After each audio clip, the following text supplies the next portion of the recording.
8 గంటలకి కాలేజ్ ఉంటే 7:15 ఆ టైం వరకు కూడా నిద్రపోతూ గబగబా లేచి రెడీ అయ్యి బస్సు వెనక పరిగెత్తే రోజుల నుంచి ఇప్పుడు ఏదైనా పూజ ఆర్ ఫెస్టివల్ ఉందంటే ముందు రోజే దానికోసం అన్నీ ప్లాన్ చేసుకునే ఒక స్టేజ్లో ఉన్నానన్నమాట. నేనైతే నాకులానే ఇంకా చాలామంది అమ్మాయిలు ఉండుంటారని అనుకుంటున్నాను.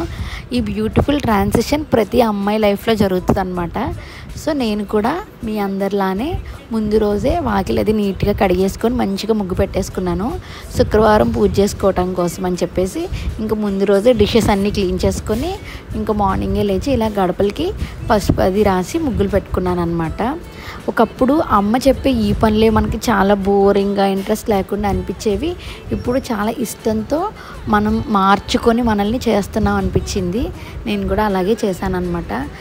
ఎవరన్నా వచ్చిన వాళ్ళు పూజ బాగా అలంకరించారమ్మా బాగా చేశారంటారు, కానీ ఆ ముందు రోజు ఉండే ప్రిపరేషన్ అయితే మాత్రం అంత ఇంత కాదు.